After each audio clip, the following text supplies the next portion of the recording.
When Sara Wisnosky's body was pulled from the Lafayette River, the story stopped being theoretical. Up until that moment, everything existed in fragments: missed plans, late-night movements, uneasy impressions, and explanations that floated just long enough to avoid scrutiny. A young woman hadn't come home. A relationship had cooled and reignited. A night had passed without witnesses who thought they were watching anything important. That changes when a body is found, because death collapses ambiguity. It draws a hard line between what can be explained away and what must be accounted for. By the early evening of September 22nd, 1993, that line had been crossed. Sara was found nude in the water less than a mile from where she had last been seen alive. Not hidden deep in the wilderness, not miles away from where anyone might plausibly have lost track of her. She was found close, geographically, temporally, and relationally, to the space where her final hours unfolded. And once that happened, the question was no longer where did she go? It became what happened to her. In part one, we focused on Sara's world before violence entered it. Who she was, how she moved through campus life, how relationships formed quickly in that environment, and how, in the days leading up to her death, ordinary human decisions were shaped by trust, reconciliation, and familiarity. In part two, the lens narrows, because when investigators begin documenting what was left behind inside a bedroom, along a riverbank, and across a short span of hours, the story Derek Barnabei told could no longer exist on its own terms. Stories rely on cooperation. Evidence does not. This episode is not about speculation or motive. It's about collision, the moment where narrative meets physical reality, where explanations are forced to align with time, space, and material facts. It's about the difference between saying something happened and being able to support it when nothing is allowed to move, soften, or disappear. In the early 1990s, forensic science carried enormous weight. DNA was still enough to feel definitive, even when its limitations were poorly understood. Blood evidence was persuasive.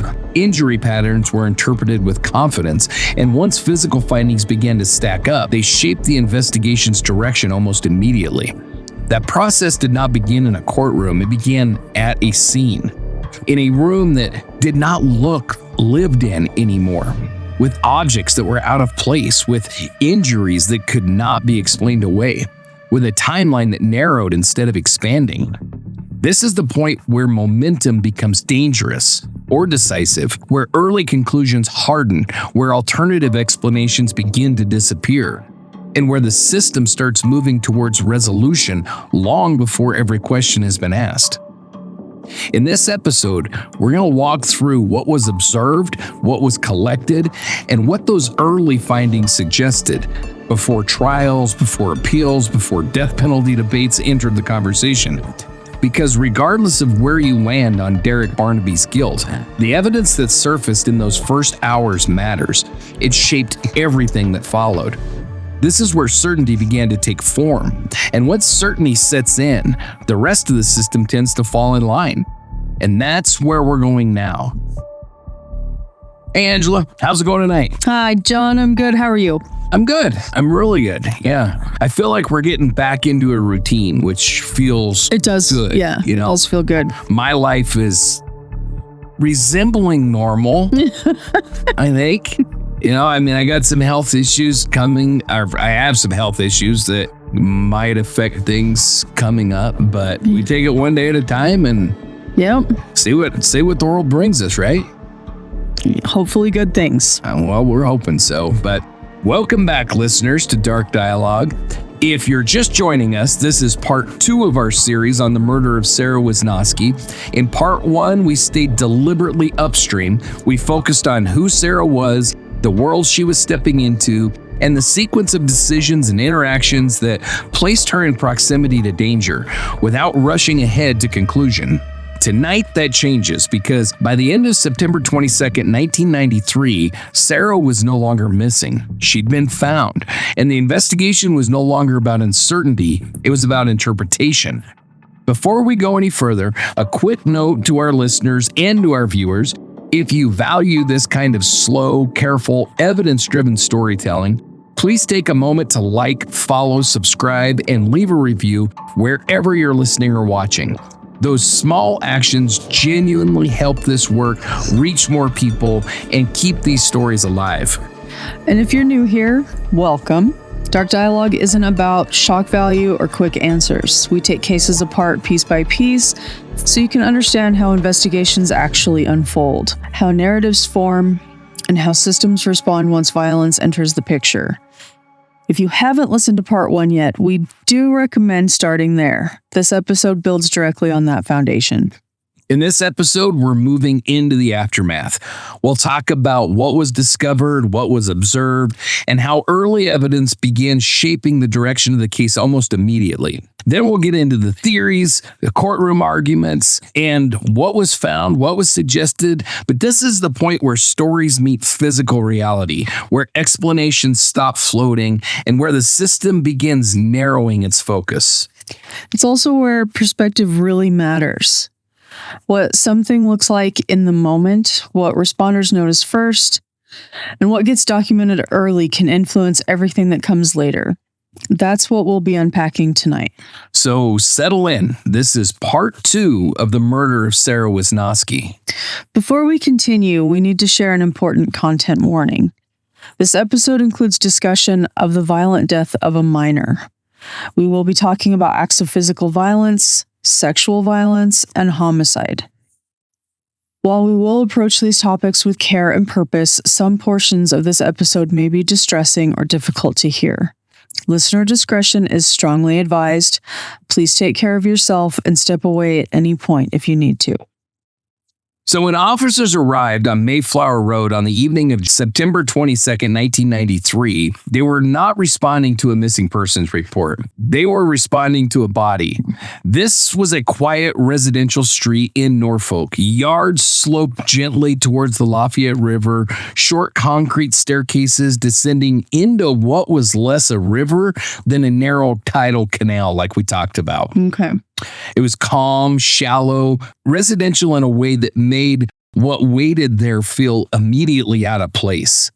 So just after 6 o'clock, a woman walking her dog noticed something floating near the bank. And at first, she thought it was a mannequin. Well, it wasn't. She flagged down a nearby... What's up? How is the first thought, maybe I'm morbid, how is the first thought it's a mannequin? I think it's like I said in the last episode, I think the human mind is wired in a way to deny reality first. Like that is the most horrific thing. Like through emergency services, I've seen a lot of dead bodies. Luckily I've never come across a dead body when I wasn't prepared for it. Like when you're responding to the scene of a car wreck or an unresponsive person or something, you're prepared. Like you're on the way and you know you're about to see some shit that nobody should have to see. Right. When you're walking your dog, you are not prepared. And so I think your first instinct, and even with my experience, I'm not so sure that my first instinct wouldn't be, well, it can't be a body, but I wonder, it kind of looks like a mannequin. And then you're like, oh no, holy shit, it really is a body. I feel like my brain would be like, why would a mannequin be out here? I don't know, but I mean, you don't know until it happens to you.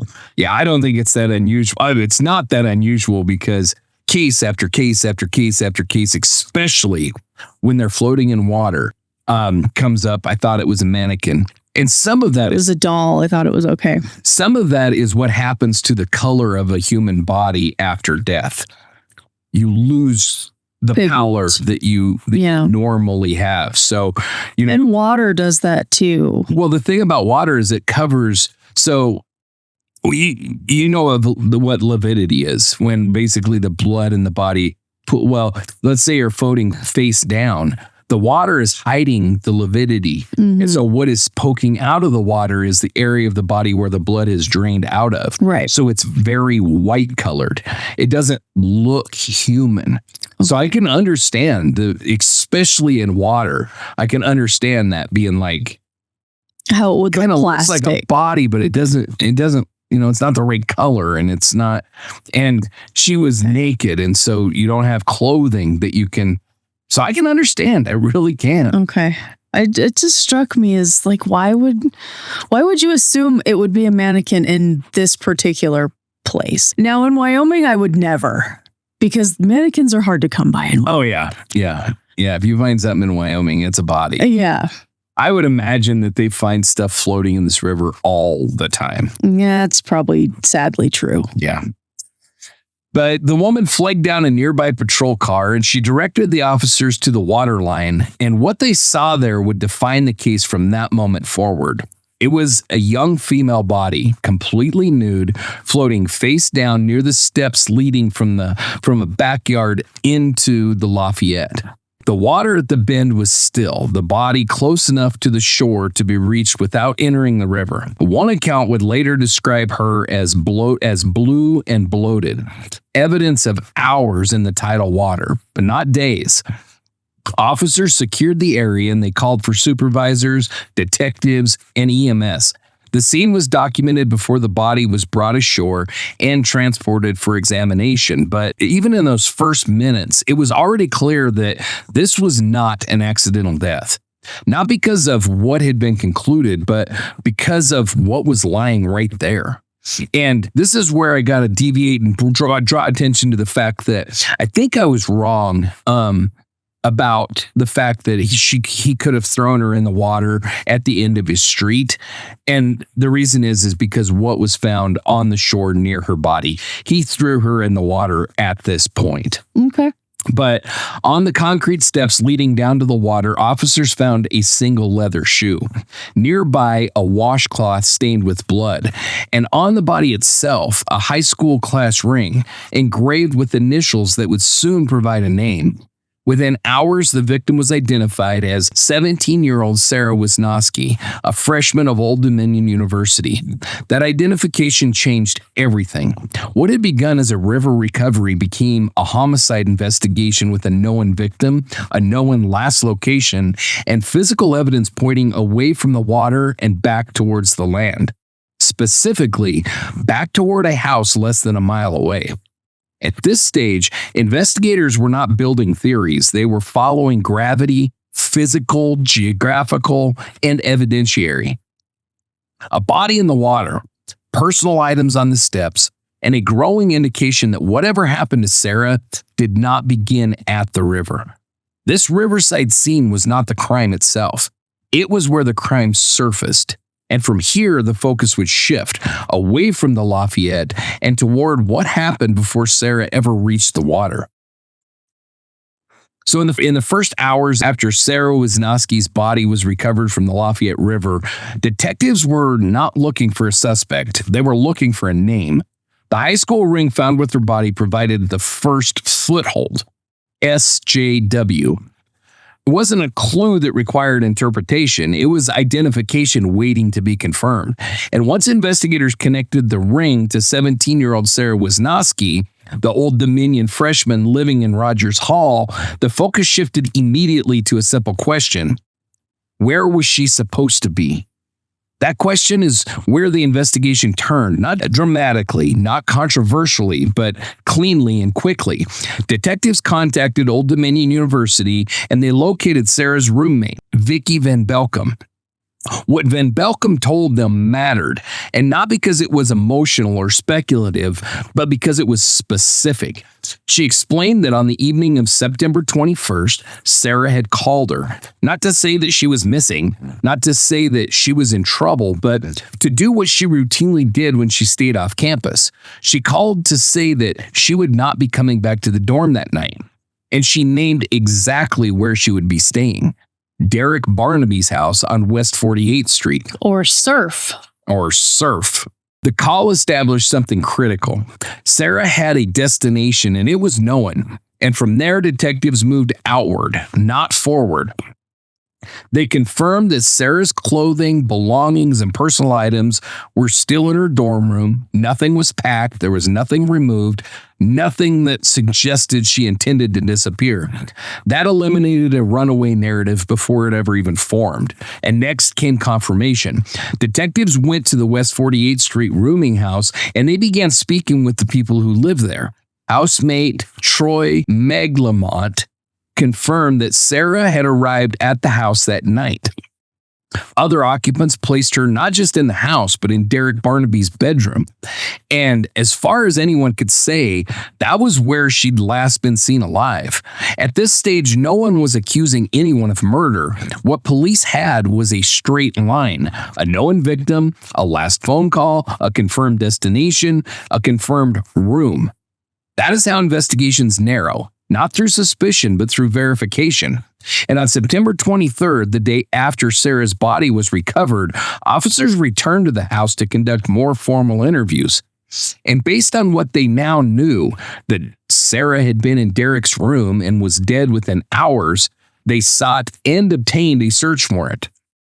Not for the house, but for Derek Barnabei's bedroom. When detectives entered that room, it did not look like a space someone had simply slept in and left. They described it as abandoned, the bed stripped bare, bloodstains where blood did not belong, a window open, its screen removed, not for air, but for access.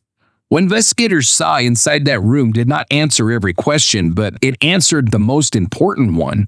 Sara Wisnosky did not die in the river, and whatever happened to her did not begin on Mayflower Road. It began right here. From this point forward, the case would no longer be about where Sara was found.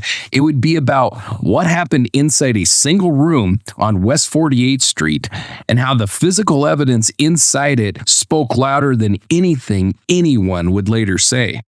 So from this point forward, I am not going to pretend any kind of neutrality, as if I've done a good job of that anyway, but I'm not going to pretend neutrality where none exists. There is a difference between presuming guilt and recognizing when innocence collapses under the weight of evidence.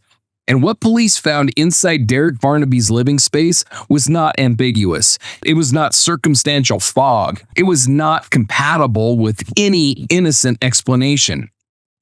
On September 23rd, the day after her body was pulled from the Lafayette River, detectives executed a search warrant on his bedroom at the West 48th Street house. And what they walked into was not a bedroom in use. They described it as abandoned, not messy, not lived in, abandoned. The bed was stripped completely bare, no sheets, no linens, no explanation for where they went, and they were never recovered. The waterbed frame and headboard were stained with blood. That blood would later be identified as Sara's. One wall showed blood spatter consistent with violent impact. When detectives pulled back the carpet, they found what cleaning could not erase: a damp red stain soaked into the padding under the carpet. Human blood that had been deliberately concealed by surface cleaning. And that detail matters because accidental blood does not get hidden under carpet padding. Someone tried to erase what happened there, and they failed. The bedroom window was open. The screen had been removed, not cracked, not damaged, removed. The window didn't face the street. It faced the rear of the property, toward yards, fences, and quiet access to the trunk of a car. Inside the room, police also recovered a handwritten note among Surf's belongings. Sorry. It read, quote, "Women just don't get it," end quote. That was not evidence of murder on its own, but it was evidence of mindset, found in a room already soaked in violence. There was the shoe. And if you remember, his roommate, his housemate, left the house and saw the shoe laying on the ground right by Surf's car. Yeah. And threw it up on the porch. And then it ended up in the house. And then it walked there. But then remember, at the riverbank on Mayflower Road where the body was recovered, police had recovered another single leather shoe, and inside the bedroom, they found its match. So Obviously, I'm not drawing out the suspicion. They're her shoes. One was found with the body. One was found in douchebag's bedroom. And blood was present. That alone connected the room to the body. But the trail didn't stop there. Police followed the movement of bloodstain out of the bedroom. In another room of the house, they found Surf's surfboard. Surf had asked a fraternity pledge to store for him, and it had bloodstains on it. Outside the house, sitting on top of a trash can, officers found a pair of white socks. Forensic testing showed those socks contained Sara's pubic hairs. Not fibers, not transfer from shared laundry, direct biological linkage that had been discarded. Behind the neighboring house, police recovered a towel with dark red stains that were consistent with blood, suggesting that bloody items had been carried or thrown beyond the immediate yard. What the scene shows clearly, repeatedly, and without room for creative interpretation is movement, from bed to floor to window to yard to river. And at every stage, evidence was left behind.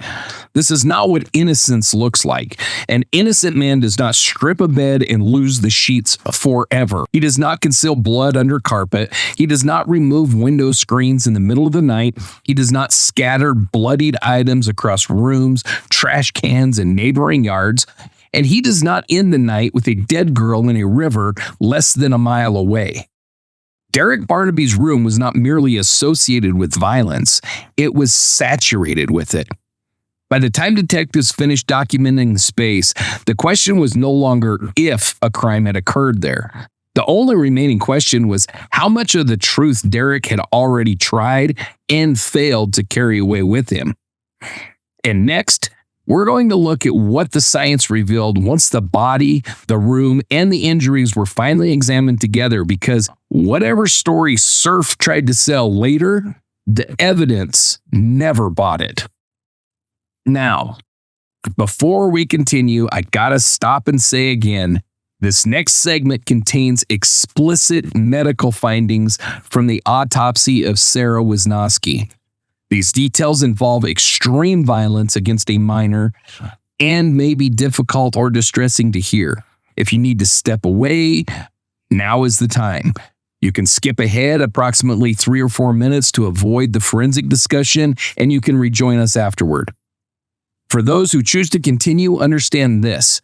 These details are not included for shock.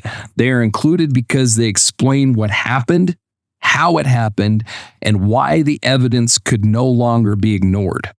When the autopsy was performed, the narrative shifted permanently. Up until this point, investigators had a violent scene, a trail of evidence, and a suspect whose story did not hold together. What they needed next was certainty, and they got it. The state deputy medical examiner documented at least 10 severe blows to Sara Wisnosky's head. Not glancing strikes, not superficial injuries. At least 10 forceful impacts concentrated on the back and right side of her skull, fracturing the bone.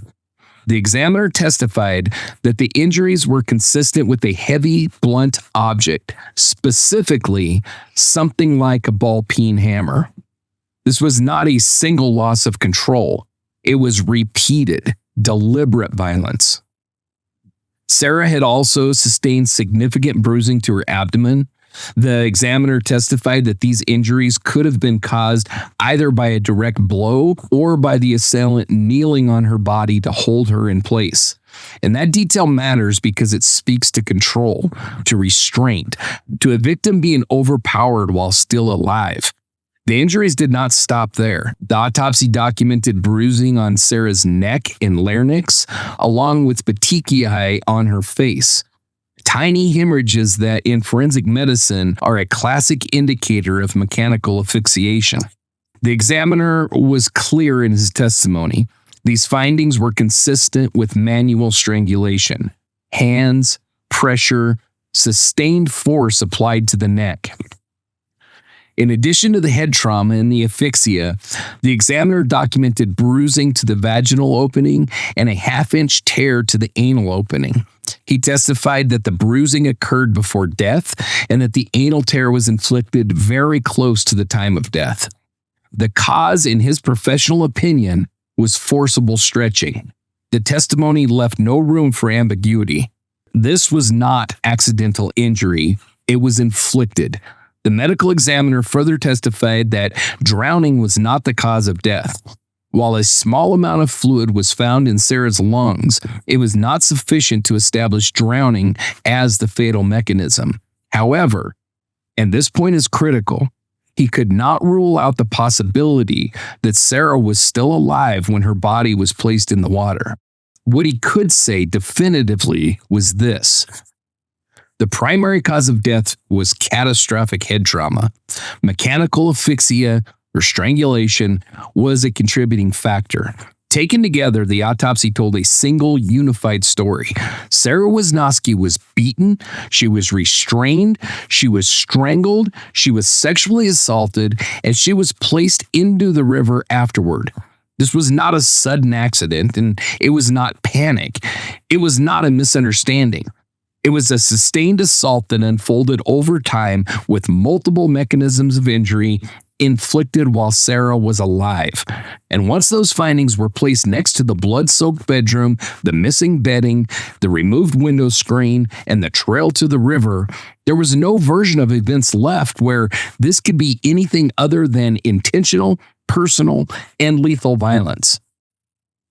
In the next segment, we're going to talk about how these findings intersected with the physical evidence inside douchebag's room and how prosecutors would later use this medical testimony to dismantle every claim of innocence that he tried to make. Because once the body speaks, no story can drown it out. Now, there's one more part of Sara Wisnosky's story that needs to be addressed, and not because it raises suspicion, but because it raises questions that many listeners will quietly carry if we don't just talk about it. So, this part of the story belongs to her family. But according to the records from the Spring Hill Cemetery office, Sara Wisnosky was buried on September 24th, 1993, just 2 days after her body was discovered in the Lafayette River. And that timeline is fast, unusually fast.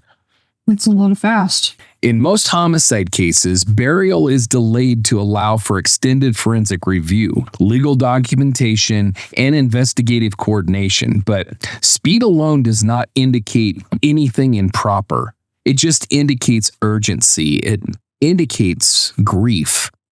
It indicates parents trying to regain some control in the aftermath of something that shattered their world. And then 10 years later, something else occurred that is also very uncommon, but it was documented. On July 21st, 2003, Sara's remains were disinterred with a permit authorizing cremation. And that authorization for that decision was granted by her mother, Patricia Streeter, who at the time lived in Bel Air, Maryland. That information is not inferred. It is not rumor. It is recorded, and it deserves to be handled with care. Disinterment and cremation a decade after burial is rare, but it is not unheard of. Families move, circumstances change, needs change. Sometimes it's about proximity, wanting a loved one closer to you. Sometimes it's about cost. Sometimes it's about health. Sometimes it's simply about time passing and grief shifting shape. There is no public record explaining why Sara's mother made that decision, and there does not need to be. Because this was not an investigative act. It was a familial one. What matters here is not the speculation that we could invent, but the restraint that we must exercise. Sara's parents lost their daughter in one of the most violent ways imaginable. Everything that followed, the burial, the later cremation, it belongs to their private grief, not to public interpretation. So we acknowledge it. We don't sensationalize it. We don't attach meaning where there is none documented. And we don't turn a family's decisions into a subplot. What we do instead is recognize something simple and human. After the violence ended, after the evidence was cataloged, after the case moved forward, Sara's family was left to carry the weight of what remained. And how they chose to do that is not a mystery to solve. It's a boundary to respect. So from here, Our focus returns to the system that claimed to deliver justice and the evidence that they relied on to do it. Sara's story does not belong to speculation. It belongs to truth. So after the search of Asshat's room on September 23rd, the case accelerated fast, but the record does something strange. It goes quiet. Not silent, just thin. There is no clean hour-by-hour account of when douchebag left Norfolk. There is no neatly stamped departure date. And depending on who is telling the story, prosecution, defense, or later summaries, the timing shifts by hours or days. What doesn't shift is the outcome. He was gone. Here's what we can anchor with confidence. Sara Wisnosky's body was discovered around 6 o'clock in the evening of September 22nd. The next day, the 23rd, police were inside the West 48th Street house. They spoke with the occupants, they secured a warrant, and when they opened the door to douchebag's room, they were no longer dealing with a missing persons case. They were looking at a homicide scene. Blood where it shouldn't be, a stripped bed, an open window with the screen removed, personal items linking the room directly to the riverbank where Sara had been found. And from that moment forward, Surf, Derek, douchebag, asshat, whatever you want to call him, was no longer just a person of interest. He was the person. And somewhere in that same narrow window, either late on the 22nd or shortly after the search on the 23rd or sometime in there, he left Norfolk. That much every source agrees on. What they don't agree on is exactly when. Some prosecution-aligned summaries state that he fled the area before Sara's body was even discovered, leaving in the hours immediately following the killing. Other accounts, including defense-side narratives, suggest that he left after learning that police were looking for him.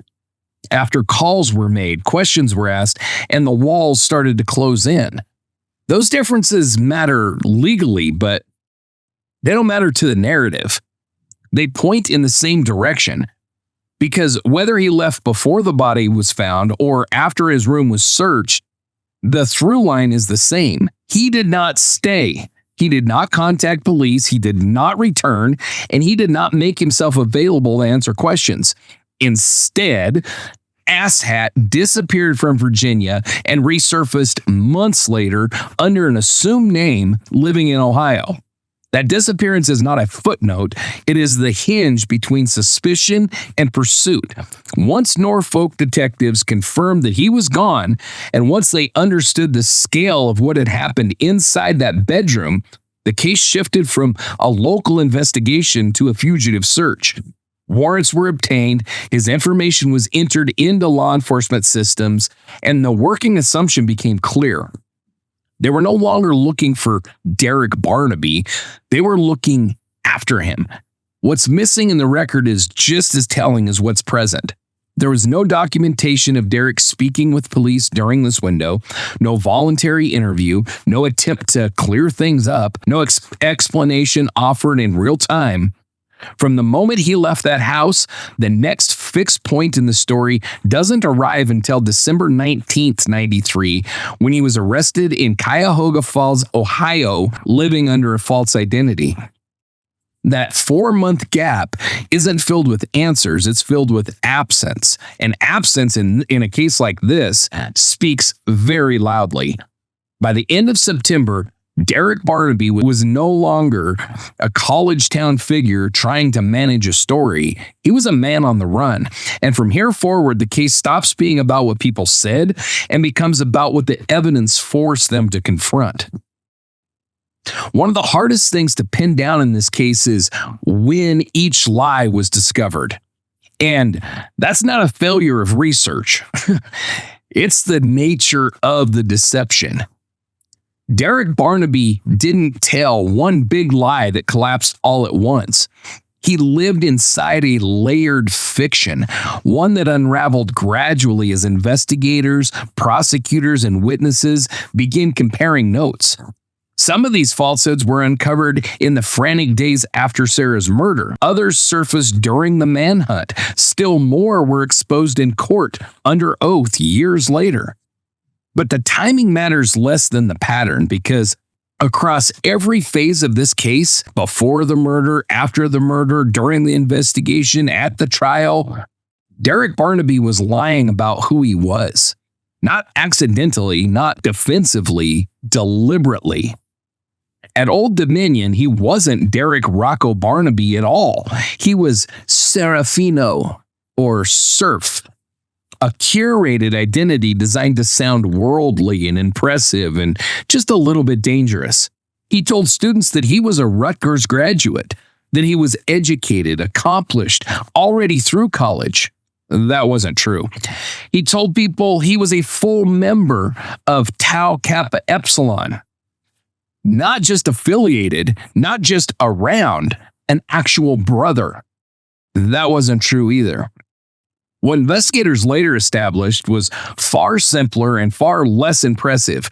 He had once been a pledge at a different school in New Jersey and never became a member. At ODU, he had no legitimate standing at all. And yet, using that invented status, he embedded himself into the fraternity life, aggressively recruited pledges, and positioned himself as someone with influence, a quote, rush machine. All of it built on false credentials. And then there were the lies about sex. In public, he bragged, he performed, he exaggerated his sexual success to establish dominance in front of the other men. But the moment that image was threatened, when Sarah's casual remarks surfaced, he pivoted instantly. Suddenly, they had never even had intercourse. Suddenly, it was only oral sex. Not because the truth changed, but because the audience did. After the murder, the lies shifted again. When questioned about the smell in his car, he said it was dirty laundry. When asked why he wasn't in his room, it was, quote, a long effed up story. When explaining his departure, he said he was just going to work with his dad for a couple of days. And then he disappeared, out of state, under an alias, for months. That isn't confusion, that's concealment. And layered into all of this, exposed later at trial, was a history he never disclosed to the people around him. A prior marriage, an ex-wife who testified to a sustained pattern of verbal abuse, physical violence, sexual assault, and explicit death threats. That history didn't fit the persona, so it stayed buried until it couldn't. By the time this case reached a courtroom, prosecutors weren't dealing with isolated inconsistencies. They were dealing with a man who had spent years inflating, minimizing, denying, and reinventing himself depending on what served him best in that particular moment. That's why they called him a predator, a charlatan, a windbag. Not as insults, but as descriptors, because he was all those things. Because when you strip away the aliases, the credentials, the fraternity status, the sexual bravado, and the excuses, what remains is someone whose public identity bore little resemblance to any verifiable facts. And that matters because when someone lies about everything else, their education, their status, their past, their movements, it becomes impossible to treat their claims of innocence as a single isolated truth. In this case, deception wasn't incidental, it was foundational. And as we move forward, the foundation is going to collide hard with physical evidence that doesn't give a shit who Derek Barnabei pretended to be. It only records what actually happened. So, just so we're clear with what I just went through, here's this freaking guy living in, and again, the fraternity did not own this house, but living in a frat house, going to college, all of this shit. Quotes. He didn't belong to the fraternity. No. He never went to college. He had no affiliation whatsoever with Old Dominion University. Never took a class there. It was all fake. All of it was made up bullshit. It's amazing to me that it's amazing how it all happened. It's amazing. It's just amazing. Yeah. And I worked my ass off trying to figure out what this piece of shit did all day And the fact of the matter is he lied. That's what he did all day. And he was living off of his housemates. He had no job. He didn't work. There is no work record for this piece of shit in Norfolk at all. He never worked. I was trying to figure out how he ate, I think he just mooched off everybody. That's all I could find. As the cool guy. As the rush machine. Yeah. And the guy was very manipulative. He was very good at it. And so I could see a son of a bitch like this being very, very good at getting pledges to the fraternity. So I'm sure it was like, oh yeah, well, he's kind of a pain in the ass and the guy's a real asshole, but he brings in a lot of pledges and, he's part of national or he's a fraternity brother. So we've got to treat him like that, and I don't know how shit goes now, and I don't know how shit was supposed to go then. I don't know if there's supposed to be some verification that you actually belong to the fraternity. No. Or if you just can walk in there and be like, hey, I'm a brother, and Tau Kepa Dubada, and this and that and the other shit, and whatever it all means. I don't know. But I don't know how that shit works. I'm sure there is a fraternity named that. Probably. But anyway, by December of 93, Derek Barnabei had done something that on its face looks impossible. He had vanished from Norfolk and then quietly reassembled a life somewhere else. For nearly 3 months after Sara was killed, Derek lived in Ohio under a false name while Norfolk police were treating him as a fugitive in a rape and murder investigation. The double reality only ended on December 19th, 93. That day, Derek was arrested in Cuyahoga Falls, Ohio, an Akron area suburb, after a routine traffic-related check exposed the New Jersey registration that was tied to his real identity. When the officer ran it, Derek didn't come back as a guy with paperwork issues. He came back as a wanted man in connection with a homicide in Virginia. Up to that moment, the performance had held. In Ohio, Derek had done what he'd always done. He blended in. He lied his ass off, I'm sure. He found work, steady work, at a restaurant, eventually serving as a floor manager. He worked? Yeah, apparently. Couldn't find anybody to mooch off of, I guess. I don't know. According to later testimony, he worked every day. He showed up, he functioned, he passed. He also started another relationship. Her name was Carla DeSantis. She was 23 years old. They met in the fall of 93 and moved in together in December, just days before his arrest. Can you imagine what that poor girl went through? Exactly. To her, Derek was attentive, affectionate, gentle. He was in that whole courting phase when they're really nice before they start beating the piss out of you and raping you and throwing you in rivers. Unfortunately, yes. She would later describe him as very sweet, very tender, always loving. She says she never saw him act aggressively, never saw violence, never saw rage. What she did see was another version of the same story. He told her that he came from a, quote, mafia-like family in New Jersey. He said a family dispute had forced him to leave home. He gave her a narrative that explained his isolation without ever mentioning Sara Wisnosky, Norfolk, or the fact that police were looking for him for murder. It was the same formula, a new city, a new audience, but the same fabricated biography. And for a time it worked. When Derek was arrested, he was taken into custody without bail and held for extradition. 2 armed detectives transported his sorry ass back to Virginia to face charges for Sara's rape and murder. And when they arrived in Norfolk, reporters were waiting. Surrounded by cameras, Derek was asked directly if he killed Sara Wisnosky. His answer was immediate and well-practiced. Quote, "No, I did not. I stand on the firm foundation of a consciousness of innocence. I know ultimately the truth will come out. I am truly innocent." End quote. Really? Yeah, you tell me a lawyer didn't write that shit. No shit. That declaration would become a fixture of everything that followed. From jail, Derek began writing letters, claiming investigators had pressured him to confess, accusing homicide detective Sean Squires of threatening him with capital charges if he didn't cooperate. Those allegations would be raised again later, folded into appeals and clemency arguments, but at this stage, what mattered was simpler. The man who had fled, the man who had lied, the man who had reinvented himself yet again, he was back. And now, for the first time since September, the story was no longer his to control, because what waited for him in Virginia was not a narrative battle. It was evidence, and that evidence was already sitting in a bedroom on West 48th Street, waiting for a courtroom.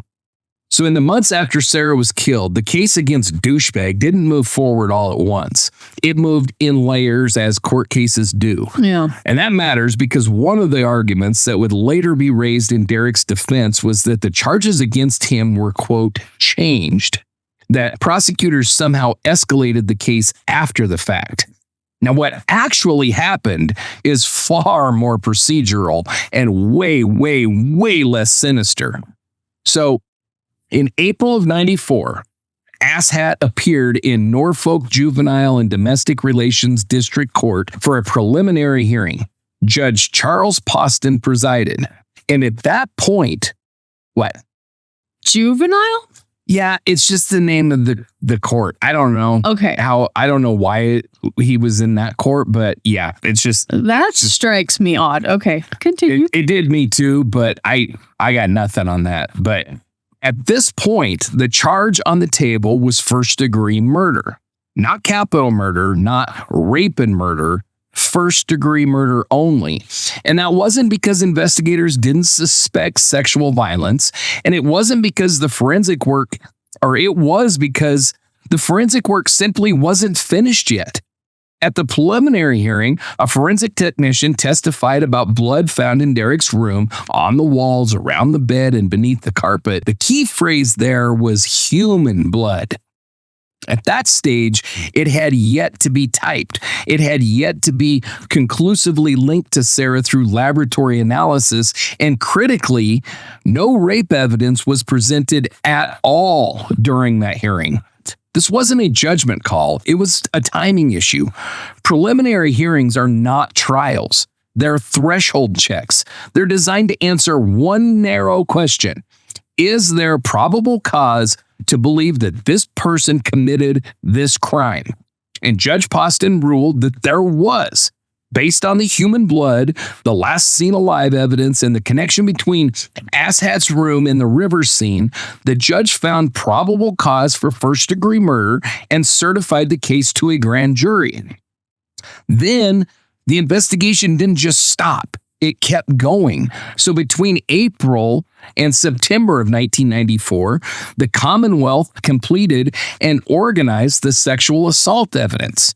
That included the medical examiner findings that documented the vaginal and the anal trauma, the laboratory work involving semen and the pubic hair evidence, and the clear forensic picture of what happened before Sara was killed. So once that work was ready to be presented formally, the legal posture of the case changed. So on September 7th of '94, a Norfolk grand jury returned a new indictment. And this time, Douchebag was charged with capital murder, specifically murder committed in the course of rape, and rape as a separate count. This shift wasn't about strategy, it was about sufficiency.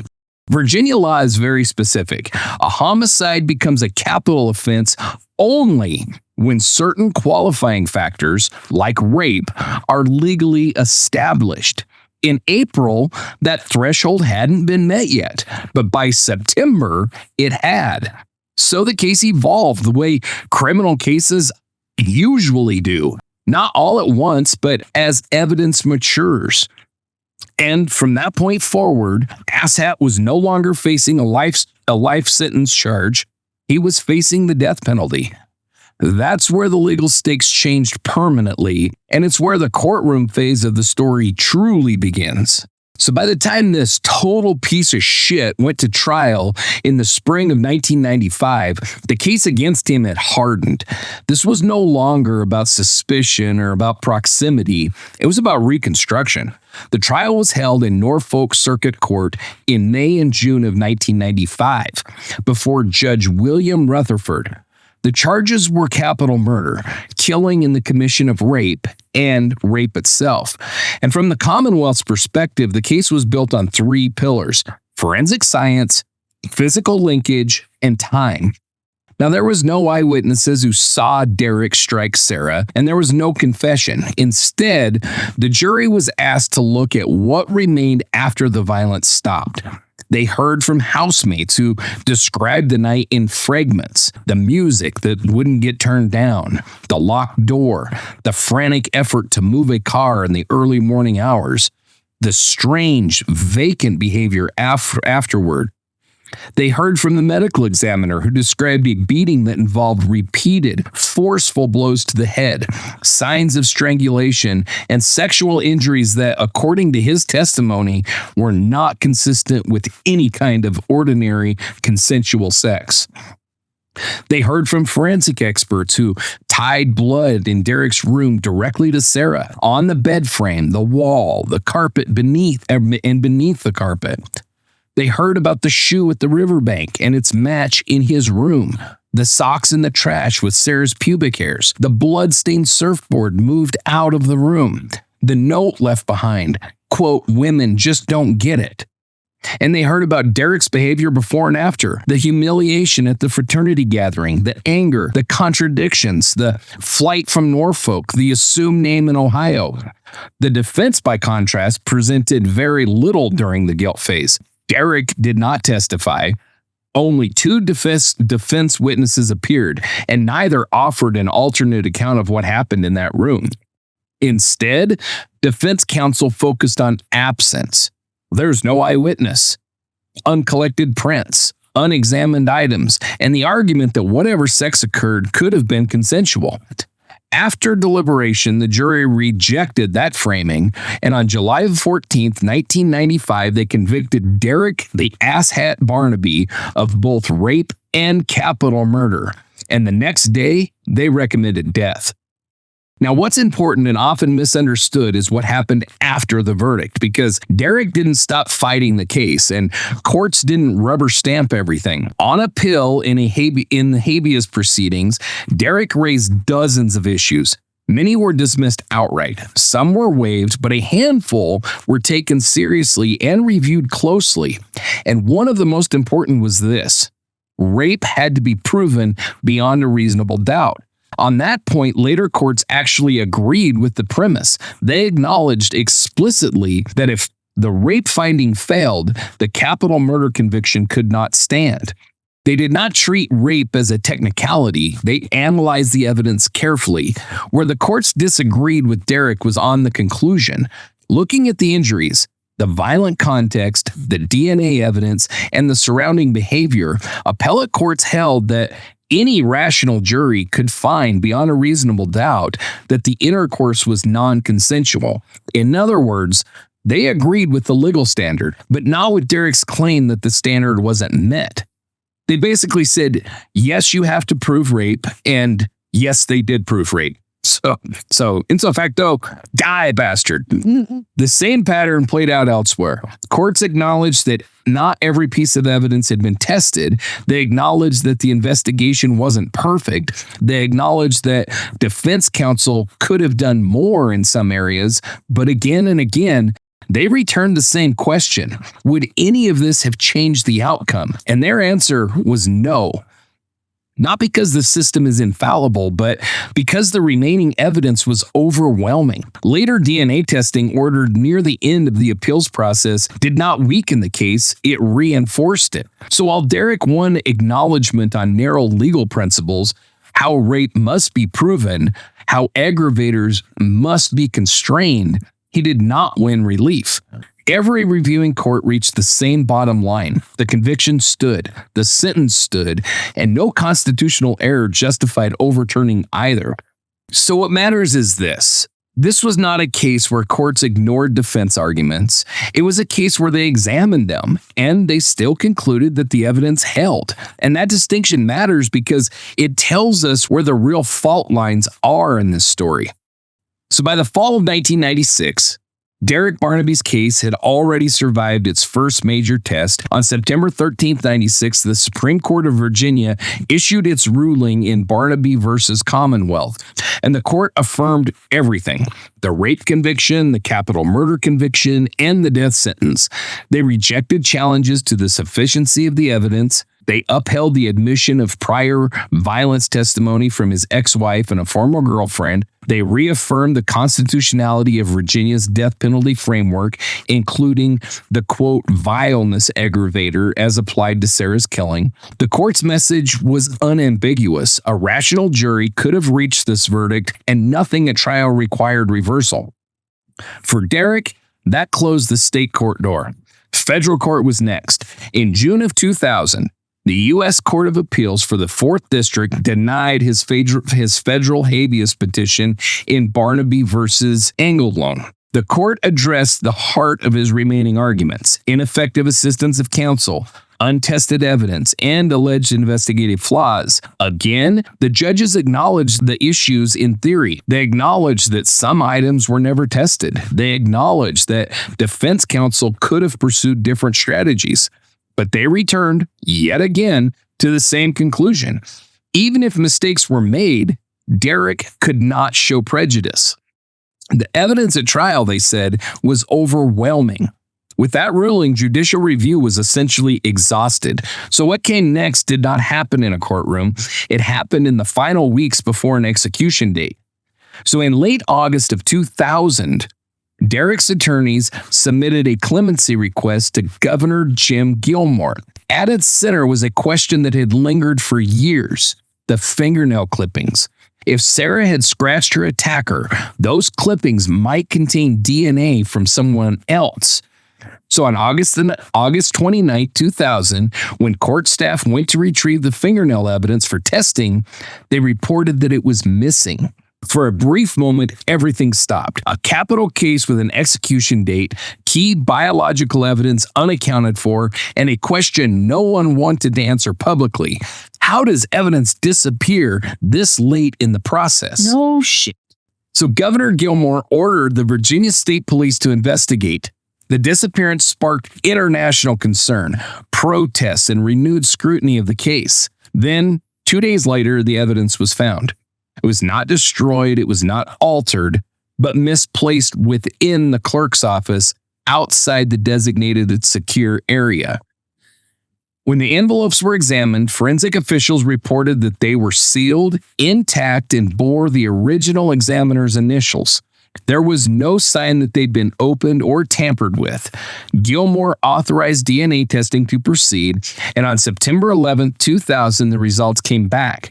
The fingernail clippings contained Sara's DNA and the DNA of one other person. That profile was compared against the Commonwealth's data bank. It matched one individual: Derek Asshat Rocco Barnabei. Surf. No third party, no unknown assailant, no exculpatory surprise. In his written decision, Governor Gilmore stated that new DNA testing did not undermine the verdict, it reinforced it. The missing evidence scar, the last best hope for intervention, ended not with a stay, but with confirmation. More freaking confirmation. How much do you people need?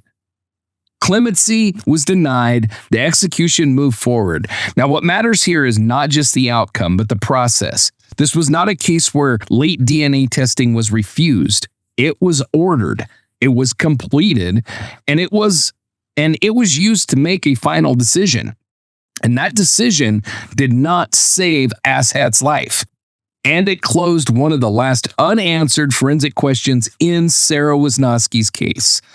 So next we'll talk about what happens after that moment, how the case is remembered, debated, and relitigated in public memory long after the courts were finished, because for some cases, the legal ending is not the end of the story.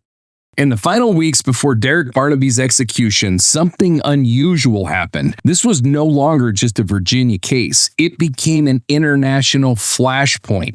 As the September 14, 2000 execution date approached, opposition to Barnabei's execution exploded far beyond the United States, driven not by new evidence of innocence, but by global resistance to the death penalty itself.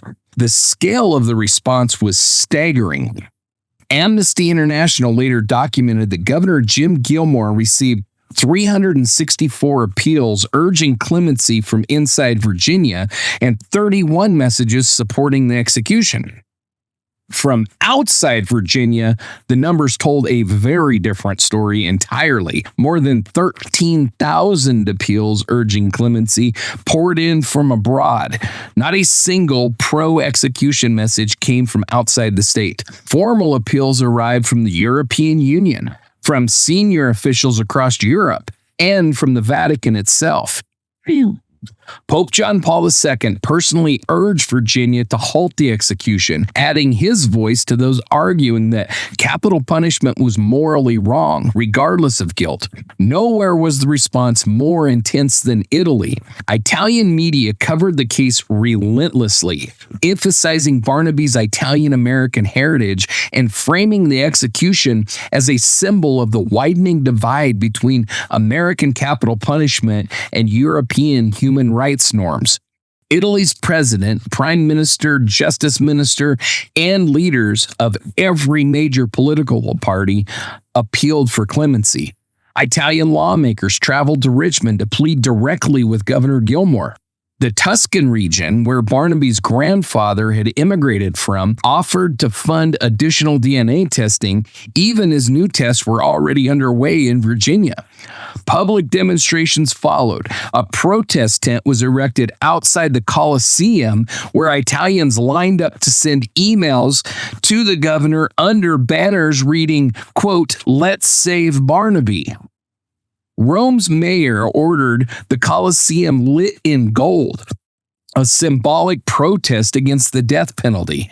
Vigils were held in Rome, Palmero, and other cities.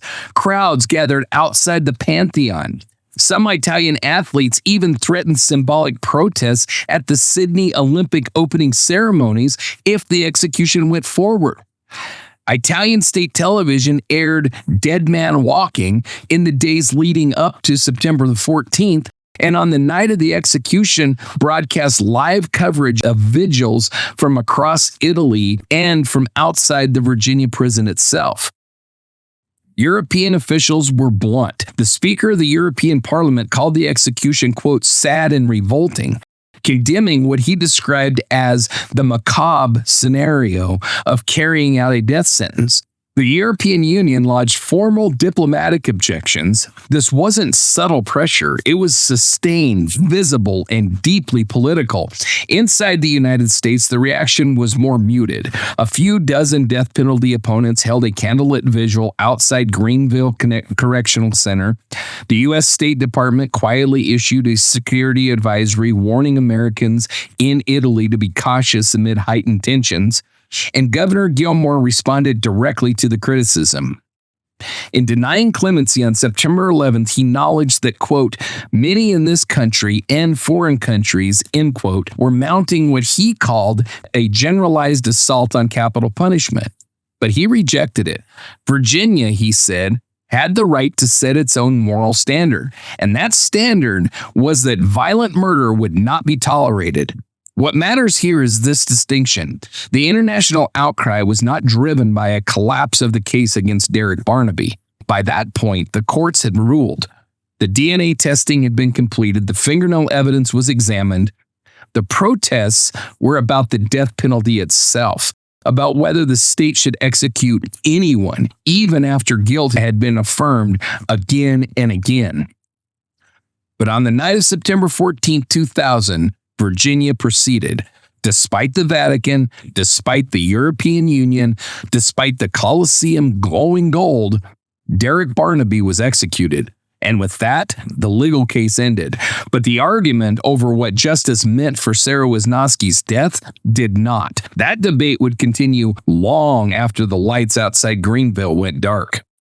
Derek Barnabei's final day unfolded inside a tightly controlled system, one built on routine, protocol, and repetition, where every movement, visit, and minute was logged. On that day, Derek spent his last hours on death row at Greenville Correctional Center in Jarrett, Virginia. That morning and early afternoon were given over to the final visits. He met with his spiritual advisor, the Reverend Bob West, for roughly 90 minutes. West later said Derek appeared calm, at peace, and, quote, ready to die, describing him as being in great spirits despite what lay ahead. Later, Derek received a final visit from his family, his mother Jane and his brother Craig. They left the prison before the execution as required by policy. During those final conversations, Derek tried to reassure his mother while acknowledging his fear, telling her, quote, Mom, I can deal with it, but I'm a little afraid. He urged his family to go on with their lives and encouraged them to keep fighting, expressing hope that people would continue to look closely at his case. His attorney, Seth Tucker, remained with him throughout the day.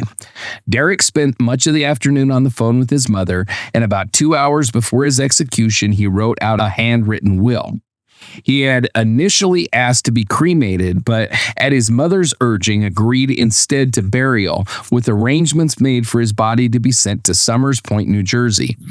At 5:06 p.m., Derek was served his last meal. At his request, prison officials did not disclose what it was. Why am I finding myself pissed off about that? I know, me too. Okay.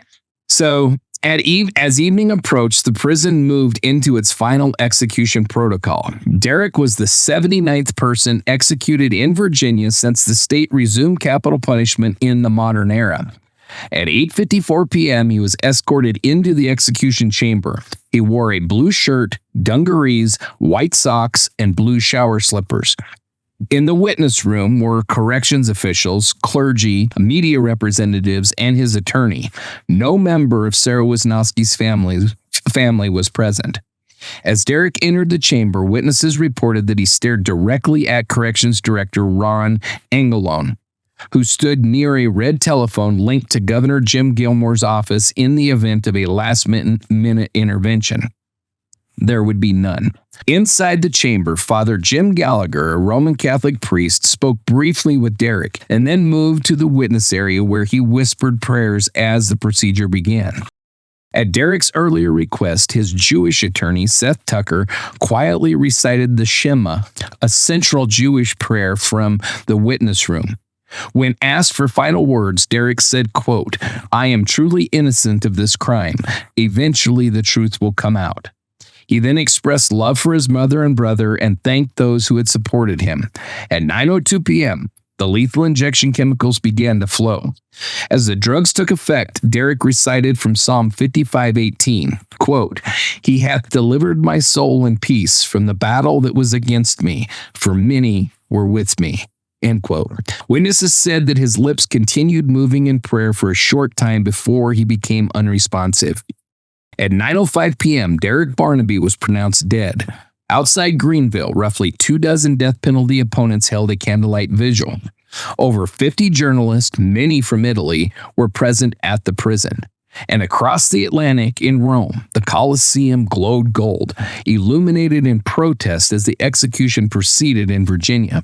And with that, the state closed the case. But for Sara Wisnosky's family and for those still debating what justice meant in her death, the story did not end when the lights went out in the execution chamber. When an execution ends a case, it does not always end the questions. In some cases, new evidence emerges later. DNA advances, recantations, undisclosed files that force a reckoning with what the courts got wrong. That did not happen here. In the years since the douchebag was executed, nothing has surfaced that meaningfully undermines the conviction. If anything, the final wave of testing and review reinforced the case against him. In the months leading up to his execution in 2000, his defense team pressed aggressively for this DNA testing of biological evidence that had never been examined, most notably the fingernail clippings. And that argument was straightforward. She fought her attacker, she may have scratched him, and DNA could be under her fingernails that could identify somebody else. Then, just days before the scheduled execution, those fingernail clippings were reported missing. And then they were discovered. And then they were tested. And the fingernail clippings contained DNA from the two people, Sara Wisnosky and Derek Barnabei. There was no unknown profile. There was no third party, no alternative suspects. Gilmore publicly stated the result confirmed Barnabei's guilt, describing the absence of any other DNA under her fingernails as a direct contradiction of the defense's last remaining theory. He declined to intervene. And since then, the case has been revisited time after time after time by journalists, scholars, human rights groups, and death penalty critics. Those reviews have raised broader concerns about capital punishment, about untested evidence in general, about whether the system allows enough margin for doubt, but they do not present new facts that exculpate Derek Barnabei. No court has overturned the conviction. No prosecutor's office has reopened the case. No innocence organization lists him as a wrongful conviction. No new witnesses have emerged. No alternative perpetrator has been identified. And the core evidentiary picture remains unchanged. Derek's semen was found in Sara's body with extremely high statistical certainty. Sara's blood was found throughout his bedroom, on the waterbed frame, the headboard, the wall, and soaked beneath the carpet. Her blood was found on a surfboard that he moved into another room. Her pubic hairs were found on socks discarded outside. One of her shoes was found at the Lafayette River steps, and the matching shoe was found in his room. She was last seen alive in his bedroom, and he fled the state under an alias within hours. That record has never been rebutted. So when Derek said in his final words, "I am truly innocent of this crime. Eventually the truth will come out." Well, the truth did come out. It just didn't say what he wanted it to say. And that leaves us, finally, not with Derek Barnabei, but with Sara Wisnosky, the person whose life ended in that room, whose death set all of this in motion, and whose name should never be overshadowed by the man who killed her. Now I want to slow things down for a moment because I think before we close this case, I need to be honest about something. I don't go to church anymore, but I grew up Catholic and I still carry an enormous amount of respect for Pope John Paul II. His moral clarity, his insistence on the dignity of human life, and his unwavering opposition to the death penalty. I also want to be clear about something else. I do not care what anyone's opinion of capital punishment is. There are serious, thoughtful, good faith arguments on both sides. People have the right to protest peacefully protest, not burn down buildings, not break freaking into places, not plunder and loot, but protest. They have the right to lobby, to argue, to try to change the law. That's not weakness, that's democracy. And on this issue especially, discomfort is not a flaw, it's a sign that you're paying attention. The death penalty is difficult for me too, because there is one line that I cannot get past: the execution of a truly innocent person. Our system is supposed to be built on the principle that it is better to let the guilty go free than to punish even one innocent person. And the hard truth, the unavoidable truth, is that innocent people have been executed. Not hypothetically, not maybe, documented cases. Carlos de Luna in Texas, convicted on misidentification while another man repeatedly confessed. Reuben Cantu, where the eyewitnesses recanted and even the prosecutor later doubted the verdict. Larry Griffin, where investigators later found he likely wasn't the shooter at all. David Spence, executed while the man alleged to have ordered the murders was later acquitted. Gary Graham, sentenced to death on a single fleeting eyewitness view with no physical evidence. Cameron Todd Willingham, put to death on fire science that we now know was junk. Sedley Alley, executed without modern DNA testing, with courts later acknowledging an innocent man may have been killed. Brian Terrell, Richard Masterson. One is too many. I struggle deeply with reconciling that reality. Because once the state kills an innocent person, there is no appeal, no apology that fixes it, no, we'll do better next time. And that weight matters. And yet, if we are going to have the death penalty at all, if we are going to say there exists a category of crime so brutal and so deliberate, so destructive that it forfeits the right to live, it is hard to argue that anyone fits that category more clearly than Derek Barnabei. If you need to skip ahead, this is your warning because this requires emphasis. So the next part involves description of violence. Sara Wisnosky was beaten at least 10 times in the head with a heavy blunt object, likely a ball-peen hammer, fracturing her skull. She was manually strangled. She had bruising to her neck and her larynx, petechiae on her face, classic signs of mechanical asphyxia. She suffered abdominal injuries consistent with force. She had bruising to her vagina. She had a tear in her anus that caused by forcible stretching, inflicted very close to the time of death. The medical examiner testified that drowning was not the cause of death, though she may not have been dead when her body was put into the water. The primary cause of death was massive head trauma. Strangulation was a contributing factor. This was not an accident. This was not a moment of passion. This was not ambiguity. This was sustained, intimate, personal violence inflicted on a 17-year-old kid in her first year of college. And it was followed by lies, cleanup, disposal, flight, and alias, a performance of innocence that never matched the evidence. I could hold both of these truths at once, that the death penalty is dangerous precisely because innocent people have been killed, and that in this case, the evidence leaves no room for reasonable doubt. If we are going to talk about justice honestly, we cannot pretend either of those things away. And when you think about Pope John Paul II, about mercy, about human dignity, I don't hear a call for denial. I hear a call for seriousness, for restraint, for moral gravity. That same gravity belongs here, because this story is not about Derek Barnabei's execution. It is about Sara Wisnosky's life. And whatever anyone believes about capital punishment, nothing about this case supports the idea that an innocent man was punished. Sara was. And that truth deserves to stand without distortion, without apology, and without being drowned out by the man who took her life. Before we end this episode, I want to bring things back to where it belongs. Not to courtrooms, not to appeals, not to arguments about punishment.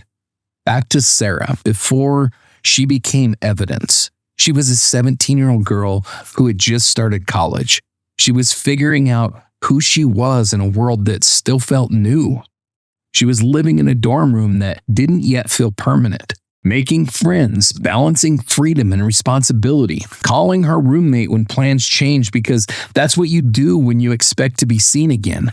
Sara was not reckless. She was not naive. She was not asking for anything except the chance to keep becoming. Violence is a way of shrinking a life down to its final moments. It turns people into timelines, into injuries, into exhibits. But that is not who Sara was. She was motion. She was anticipation. She was a future that hadn't finished unfolding yet. And when we talk about justice, real justice, it starts there, with the recognition that what was taken from her cannot be measured only in years or verdicts or sentences. It was taken in mornings she never got to wake up, in phone calls that never happened, in plans that were still changing, in a life that had just begun to open outward. This episode asked hard questions. It confronted uncomfortable realities, but none of that matters if we forget why we're here. Sara Wisnosky mattered. She mattered before the crime. She mattered outside the courtroom. She mattered beyond the headlines. So in the next segment, we're going to focus on her, not as a case, not as a victim in the abstract, but as a young woman whose life deserves to be remembered for what it was, not just for how it ended, because before everything else, before the arguments, before the outcomes, there was Sara, and that is who we carry forward. I want to slow things down for a moment. When we tell these stories, especially when they involve young lives, we're mindful of how we enter this space. This isn't about dramatizing loss or drawing attention to ourselves. It's about making room to remember someone as they were before their life was reduced to dates and evidence and outcome. As part of that intention, we're once again using the music from the J.J. Hawk Band, produced through Hawk Studios, and this song has become part of Sara's story here. Not because it explains what happened, but because it creates a place to sit with who she was. It felt right for her when I was picking it, and we've chosen to keep it with her. The song you're about to hear is Whispers of the Night. It carries a quiet sense of youth and uncertainty, the space between presence and absence, between being known and being gone. It doesn't tell you what to feel, it simply stays with you. As the music plays beneath this tribute, we invite you to listen gently, not just to the facts of the case, but to the life behind them, to a young woman who is still becoming herself, still imagining what came next. This is Whispers of the Night by the J.J. Hawk Band, and this is Sara Wisnosky. Sara Wisnosky existed in the in-between, between childhood and adulthood, between certainty and curiosity, between the person she had been and the one she was still shaping. She was at an age where life isn't loud yet, it's exploratory, where independence doesn't arrive all at once, but in small, meaningful steps, choosing when to stay out late, deciding who feels safe, learning which voices to trust, learning slowly how to listen to her own. Sara moved through that space the way most people do, without fear, without armor, and without imagining that ordinary moments could carry consequences this permanent. She was not reckless. She was not careless. She wasn't defined by risk.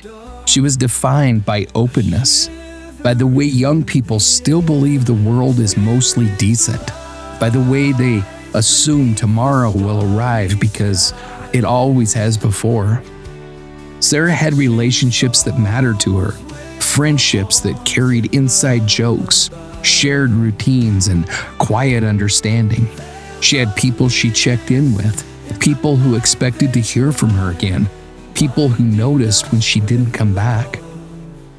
That expectation that she would be seen again is one of the most human things about her story.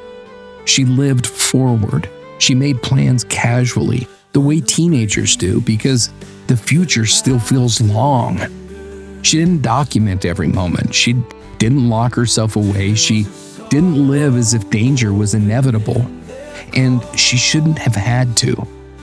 When we talk about victims like Sara, there's a tendency to focus on the moment that everything stopped, but a life is not defined by its ending. It's defined by its momentum. And Sara had momentum. She was learning what independence felt like when she wasn't supervised. She was discovering who she was away from home, away from familiarity, away from the version of herself that everyone already knew. She was allowed to be unfinished.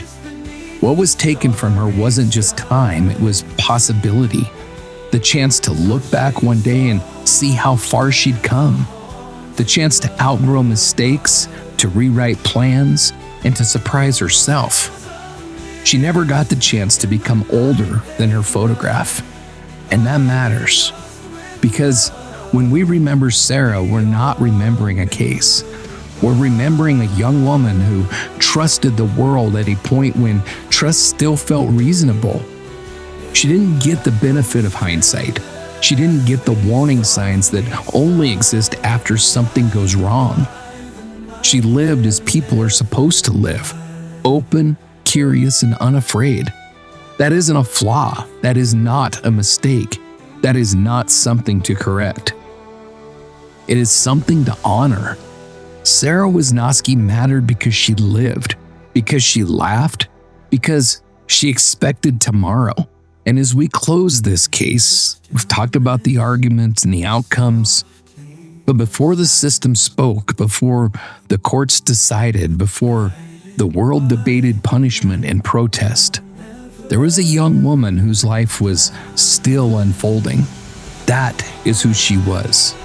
That is who we remember. May you rest in peace, Sara.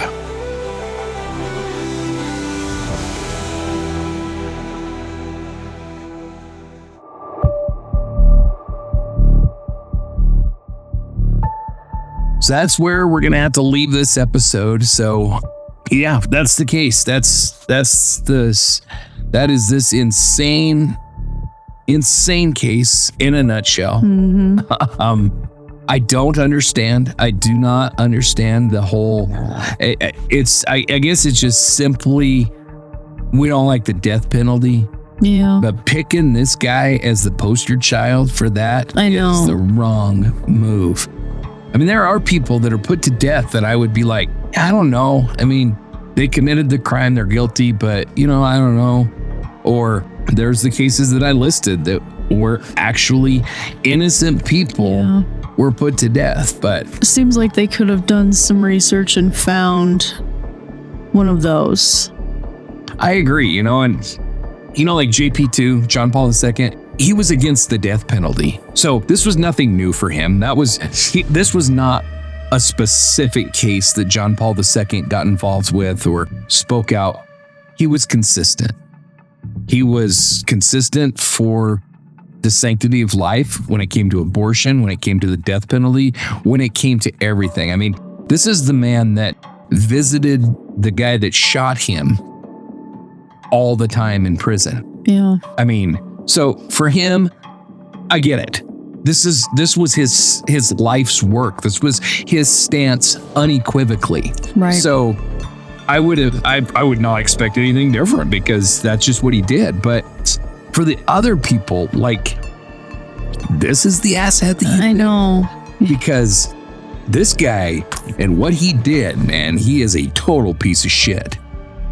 So with that said, before we go, we want to thank you for being here and for listening with care. This kind of work only exists because people are willing to sit with difficult stories and treat them with respect. So if you want to be involved directly, the Dark Dialogue Collective is our volunteer, boots on the ground program for research, outreach, and advocacy. This is not a donation tier. It's for people who want to actively participate. And you can learn more about that at darkdialogue.com. You can also support victims and their stories through our Adopt a Victim program or explore our victim tribute blog posts and case write-ups, all available at darkdialogue.com. For ongoing support of this show, you can find us on Patreon at patreon.com/darkdialoguepod. For one-time support, visit Ko-fi, that's ko.fi.com/darkdialogue. And for long-form writing, research notes, and case updates, follow us on Substack at darkdialoguecrime.substack.com. If you have information, questions, or need to reach us directly, you can email info@darkdialogue.com. And be sure to check out the other shows on the Dark Dialogue Network: Rocky Mountain Reckoning, Distilled, Unraveled Truths, Gallows and Gunfights, and Shadow Chat Sessions.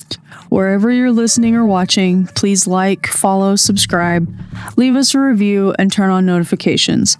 Those small actions help these stories reach the people who need to hear them. Until next time, take care of each other, keep listening, keep asking questions, and as always, keep the dialogue alive.